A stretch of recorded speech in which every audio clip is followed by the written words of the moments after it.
o ponto de partida desta investigação foi, há muitos anos, algo que eu li do filósofo alemão Heidegger, Martin Heidegger. Era uma teoria que ele apresentava sobre as origens do totalitarismo.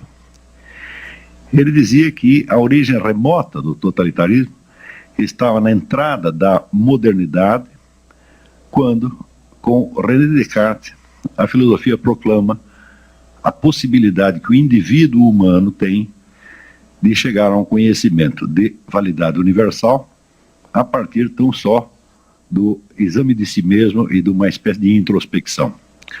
Este é o princípio básico do racionalismo, quer dizer que o sujeito conhecer 2 ou 3 premissas universais, ele pode deduzir, tirar da sua própria cabeça a totalidade do sistema das ciências. E dizia Martin Heidegger que se existe esta possibilidade do indivíduo humano ter por si mesmo uma visão tão abrangente, tão segura da realidade, então está suposto que o indivíduo detentor deste conhecimento deve ser também o detentor da autoridade sobre o mundo.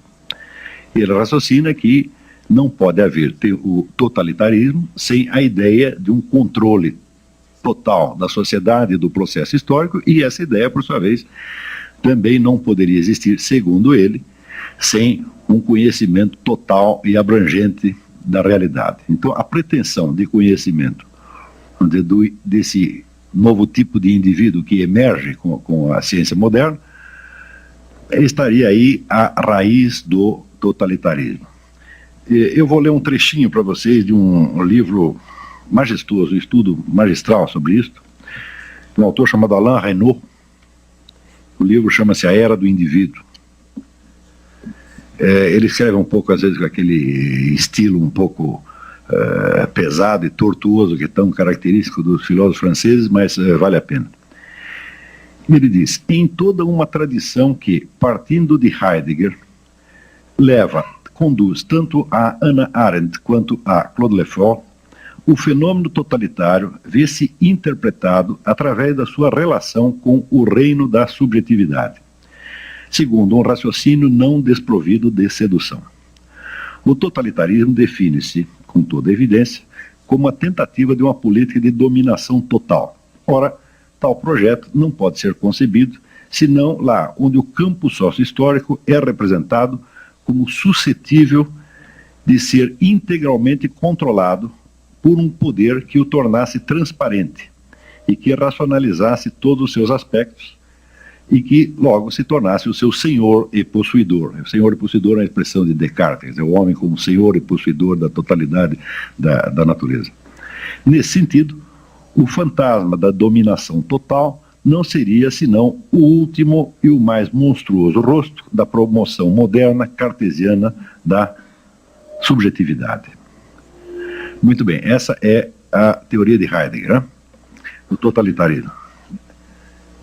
Prosseguindo neste raciocínio, Heidegger diz que, com o racionalismo moderno, então, se no mesmo instante em que se inaugura o sonho ou a ambição de uma ciência universal capaz de dominar, portanto, o processo histórico e controlar totalmente a vida social, no mesmo instante aparece, então, o princípio da racionalização da sociedade moderna. Para a racionalização aqui se referia a Max Weber, que, colocando toda a sociedade, vamos dizer, a serviço de um processo industrial cientificamente organizado, elimina, então, vamos dizer, as ligações dos indivíduos com as suas respectivas comunidades de origem, ou seja, ela desacultura milhões de pessoas. Por exemplo, no começo da Revolução Industrial,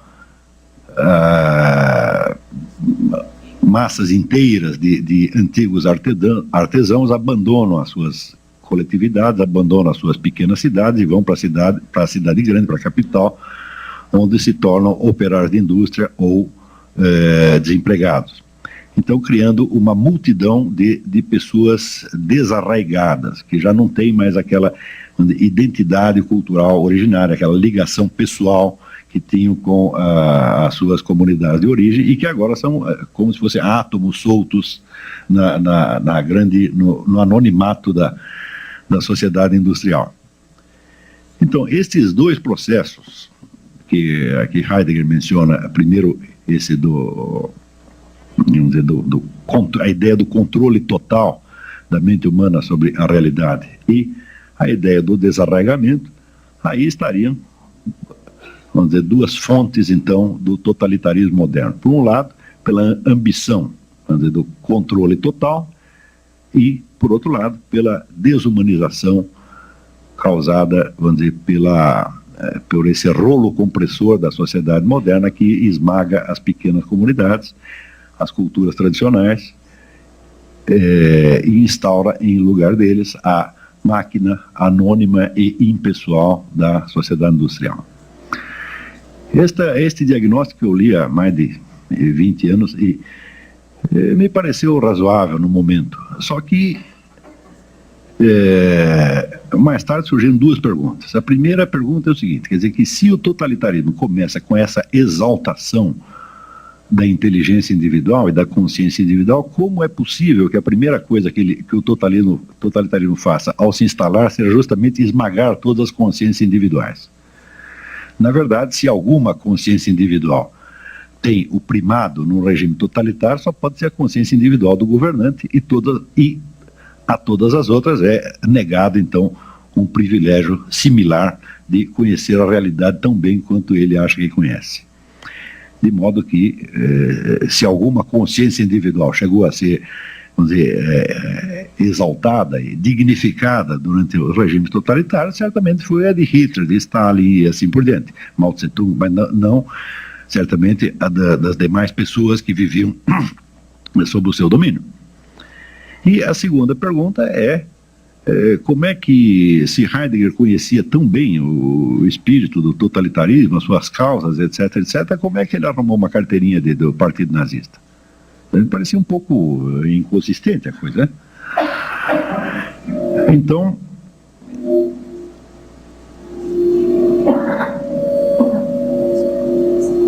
examinando a coisa por este lado, a gente pode observar que uma das promessas iniciais do Partido Nazista e que pareceram mais sedutoras ao público da época foi justamente a crítica da sociedade industrial moderna e o apelo ao arraigamento cultural, aquele negócio de sangue e solo. Quer dizer, a identidade nacional germânica, que seria, através do nazismo, segundo prometia, seria reconquistada, devolveria a estes pobres átomos soltos da sociedade industrial um senso de participação e de conexão pessoal com a sua comunidade. Ou seja,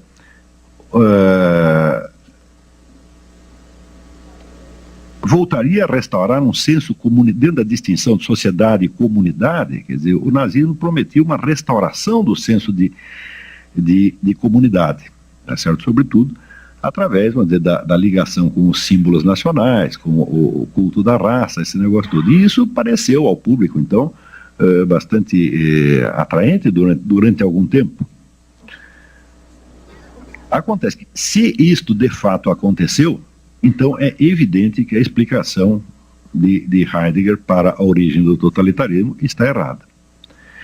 Quer dizer que ele diz que o totalitarismo está intrinsecamente associado à impessoalidade da sociedade moderna, que destrói as culturas tradicionais e solta os indivíduos num mundo anônimo, para assim dizer, num deserto de relações humanas, nos quais eles só têm, vamos dizer, entre si uma ligação funcional e econômica, e já não mais os laços pessoais que tinham, vamos dizer, com tradição, religião, aldeia, etc.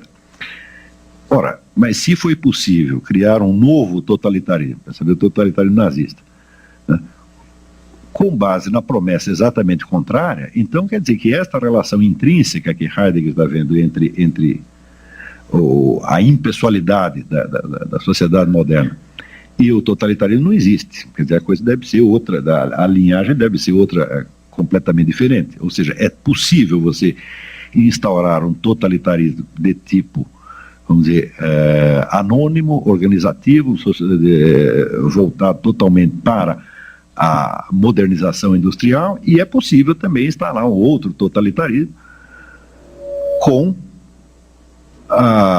vamos dizer, o apelo justamente contrário, quer dizer, com o apelo comunitário, o apelo à raça, ao passado, à tradição nacional, etc, etc. Né? E havia as duas possibilidades. Porém, a coisa não terminava só aí. Quer dizer, aí nós, de cara, com isto se dissolve a ideia assim, muito unívoca e simples do totalitarismo, e já começamos a vê-lo como um bicho que pode ter duas caras exatamente opostas uma à outra. Porém, essas duas caras também não eram unívocas, porque no totalitarismo comunista, embora ele fosse de tipo cosmopolita, quer dizer, embora fosse se apresentasse como um movimento ainda mais modernizante e ainda mais racionalizante até do que o capitalismo, ele também, de algum modo, cultivava o senso de comunidade, tá certo? Através exatamente da participação no partido. Quer dizer, o partido se tornava, vamos dizer, um novo elo de solidariedade entre as pessoas, né? Substituindo os elos de família e de tradição que tinham sido perdidos. Nós podemos observar, quando nós estudamos a história da cultura que se criou em torno do movimento comunista, e nós vemos a quantidade de sentimentalismo que está associado a esta cultura. Por exemplo, no tempo que se falava do paizinho Stalin, hoje, quando as pessoas veem a juventude de Che Guevara e derramam lágrimas, né? Existe toda uma cultura sentimentalística que cria um elo de solidariedade. Eu, mesmo no tempo que eu pertencia ao partido, fui durante 3 anos apenas, eu me sentia integrado naquele movimento, não só politicamente, mas humanamente. Estudando a coisa com um pouco mais de atenção pelo lado comunista, eu cheguei à conclusão de que houve tantas versões diferentes da ideologia comunista e tantas propostas diferentes relativas ao regime comunista, que nós não conseguiríamos, de maneira alguma, defini-lo como um movimento ideológico unívoco. Existem ideologias comunistas e existem regimes comunistas concebíveis, mas tem uma coisa que tem unidade, é a unidade da cultura comunista. Quem quer que participe de um movimento esquerdista, ele se integra, de certo modo, não num movimento ideológico unívoco, ele pode ter divergência com todo mundo ali, mas qualquer que seja a linha a que ele pertença, ele se integra na cultura, e sobretudo na cultura psicológica do movimento comunista. E essa cultura psicológica, ela envolve o indivíduo sob todos os lados. Quer dizer, você trabalha com comunistas, você vai no bar com comunistas, você faz festa com comunistas, você está sempre cercado daquelas pessoas que lhe dão um senso de identidade e de pertinência e até de irmandade. Tá certo? Então, peraí, o comunismo, que seria o totalitarismo mais seco, mais frio e mais racional, ele também tem esse componente emocional e comunitário profundo. E, por outro lado, o totalitarismo nazista, cuja ideologia, cujo discurso era voltado para o apelo comunitário, para a volta às raízes, etc., etc., ele, por outro lado, ele tinha um processo de modernização industrial tão racional, tão frio e tão desumano quanto qualquer outro. Está compreendendo? Então, isso observando só pelo lado ideológico, não estou falando das realizações criminosas dos dois regimes, abstraindo isto. Vamos fazer de conta que comunistas e nazistas eram boas pessoas, que nós não temos nada contra eles e que estamos apenas examinando as ideias deles, né? Esta mesma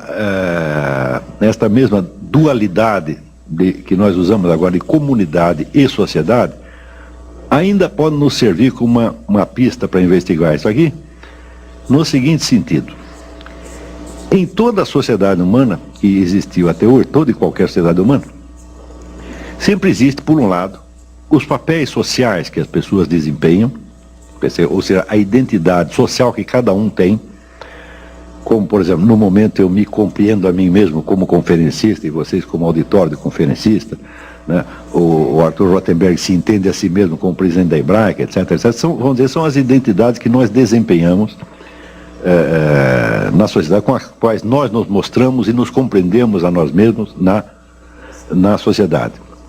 Mas existem certos momentos, tá certo, onde você é violentamente despido da sua identidade social. Por exemplo, no instante que você é assaltado na rua, tá certo? Aí um sujeito encosta um revólver na sua cabeça, tá certo? E quer o seu dinheiro, quer esse dinheiro exista, quer não exista, tá certo? Então, neste momento, todas as ligações que você tem na sociedade falham. Você está separado de tudo e você está reduzido à condição humana no seu sentido mais físico, tá certo? Você é apenas um corpo humano vivente que pode estar morto dali 2 segundos.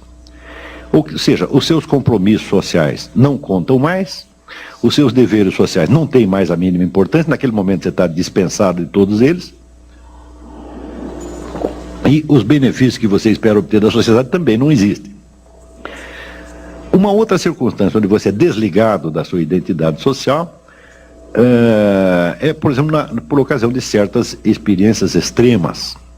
Eu me lembro que quando eu era jovem, tinha 18 anos, eu participei do recenseamento escolar do governo do falecido Adhemar de Barros, e eu participei disso no litoral sul, perto ali de Iguape, Cananéia, e nós íamos pelo meio do mato,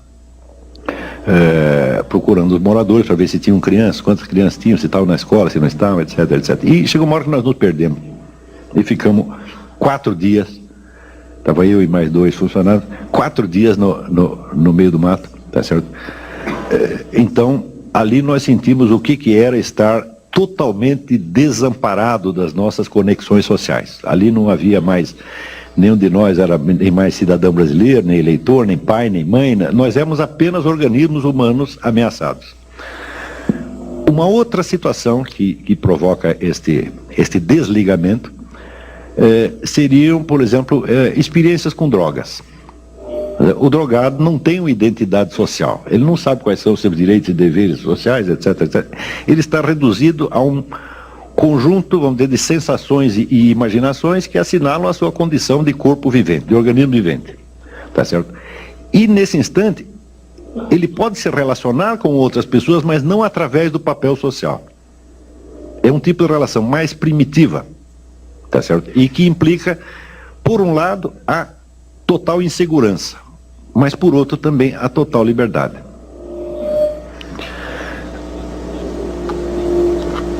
Muitas sociedades antigas compreendiam que o ser humano não pode viver permanentemente ligado à sua identidade social, mas que essa tem que ser, de vez em quando, dissolvida, e o indivíduo tem que ser jogado em certas experiências mais radicais, que o levem, para usar a expressão da Clarice Lispector, perto do coração selvagem da vida. Tá certo? Todo mundo tem uma necessidade, o ser humano tem uma necessidade profunda de vez em quando se despir da sua identidade social e voltar a uma experiência mais direta e mais primitiva. Ora,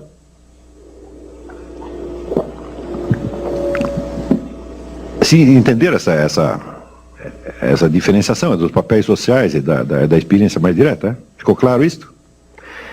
Muito bem. Todos os movimentos totalitários, sem exceção, conseguiram colocar massas de pessoas trabalhando por um tipo de organização social mais centralizada, mais controladora e, de certo modo, até mais racional, mais unificada, utilizando justamente este tipo de experiências que despiam a pessoa da sua identidade social e entregavam vamos dizer, a uma certa vivência mais brutal, mais direta e mais primitiva, e imediatamente vestiam nele uma outra identidade, agora já conforme aos planos do Partido Comunista Nazista, etc, etc. Eu vou ler aqui para vocês um outro paragrafinho. Isso aqui é de um clássico da sociologia, Karl Mannheim. E O trabalho se chama Estratégia do Grupo Nazista. Eu não sei se esse livro ainda existe em circulação, é uma edição já bastante antiga. Chama-se Diagnóstico do Nosso Tempo. Alguém conhece? Nunca leram isso? Estou ficando velho mesmo. Então, nas bibliotecas deve ter, mas deveria ser reeditado. Então, diz Karl Mannheim, Hitler inventou um novo método a que se pode dar o nome de estratégia do grupo nazista. O ponto capital da estratégia psicológica de Hitler é jamais encarar o indivíduo como pessoa, mas sempre como membro de um grupo social. O que Hitler faz por instinto está de acordo com o descobrimento da moderna sociologia, ou seja, de que o homem é mais facilmente influenciado através dos vínculos do grupo. E o que é mais importante ainda, as reações dele variam conforme o grupo particular a que pertence. O homem porta-se diferentemente na família, no clube, no exército, em seus negócios ou como um cidadão em geral. Cada grupo aparentemente possui suas próprias tradições, proibições e formas de expressão peculiares e, enquanto as conserva intacto, apoia e orienta o comportamento de seus membros. Hitler sabe instintivamente que, enquanto as pessoas se sentem abrigadas em seus próprios grupos sociais, ficam imunes à influência dele. O artifício da estratégia de Hitler, portanto, consiste em romper a resistência do espírito individual por meio da desorganização dos grupos aos quais esse indivíduo pertence. Essa desorganização tem de ser rápida e violenta simultaneamente. Mesmo assim, porém, o seu efeito só será duradouro se conseguir formar imediatamente novos grupos que fomentem o gênero de comportamento aprovado pelo partido. Então, assim, há duas fases principais na estratégia do grupo de Hitler: a decomposição dos grupos tradicionais da sociedade civilizada e uma rápida reconstrução baseada em um padrão de grupos inteiramente novo. Ou seja, o indivíduo é induzido, assim, por um processo muito rápido, a se desligar ou da família, da igreja, do seu grupo local, etc, etc. Então, naquele momento, ele está entregue, vamos dizer, àqueles medos mais primitivos que justamente eu experimentei, por exemplo, quando estava perdido no meio do mato. Você não tendo os vínculos grupais, você não sente a proteção. Então, automaticamente, você sai buscando, quer dizer, uma nova identidade, e daí aparece o sujeito com a carteirinha do partido e diz: olha aqui, meu filho, você paga aqui a mensalidade do partido, está resolvido o seu problema. Isso aqui, evidentemente, não é uma propriedade particular de Hitler. Muitos movimentos de massa fazem a mesma coisa, e nós observamos isso diariamente na nossa própria sociedade, nós vemos isso acontecendo. Mas este jogo, vamos dizer, do indivíduo no seu isolamento, devolvido, vamos dizer, ao terror primitivo, tá certo? Por um lado. E, por outro lado, o indivíduo integrado no grupo e disciplinado segundo o grupo, aí também existe uma certa ambiguidade. Porque a integração no grupo subentende também a disciplina e a obediência, portanto, pode ser o veículo da opressão. E, por outro lado, a independência do indivíduo jogado no meio do mato e isolado dos seus vínculos grupais, pode significar, por um lado, o terror do isolamento e, por outro lado, também a liberdade. Com esses elementos psicológicos, todos os movimentos de massa sempre jogaram. É por isso que você entende que eles podem, por um lado, te prometer a liberdade no instante mesmo em que te submetem a uma disciplina ainda mais pesada do que aquela que você tinha antes. Quer dizer, você quer se libertar, por exemplo, você quer se libertar do seu pai? Eu digo, bom, agora vamos botar um comissário político nas suas costas e você vai ver o que é bom para tosse, tá certo? Se liberta da família, cai dentro do Partido Comunista, Partido Nazista, uma coisa assim, onde certamente vão te oprimir muito mais. Então, existe esse jogo, na verdade, quádruplo, quer dizer, o isolamento como terror e como liberdade, e a ligação como proteção e como opressão. Ora, o fato é que dos dois grandes movimentos totalitários do século XX, o comunismo e o nazismo, cada um deles, em função do seu modo de articular estes quatro polos, tinha certas limitações que, independentemente de quaisquer erros estratégicos ou até independentemente das violências e crueldades que acabaram fazendo na prática, impediu a sua expansão além de um certo ponto. Ou seja, o senso de participação comunitária que se podia obter através do comunismo era bastante limitado, porque afinal de contas, vamos dizer, uma comunidade internacional de proletários é uma comunidade anônima, é uma comunidade onde não existe mesmo a identidade individual, onde o indivíduo se dissolve, tá certo? Dissolve a sua individualidade numa multidão, né, de átomos iguais. Quer dizer, nesse sentido, o comunismo agravaria, vamos dizer, a impessoalidade da sociedade industrial, ainda que prometendo uma comunidade. E, por outro lado, a ideologia nazista, na mesma medida em que prometia aos indivíduos um arraigamento comunitário, por isto mesmo, era uma ideologia de tipo nacional e até racial, que só serve para quem é daquela nacionalidade e daquela raça.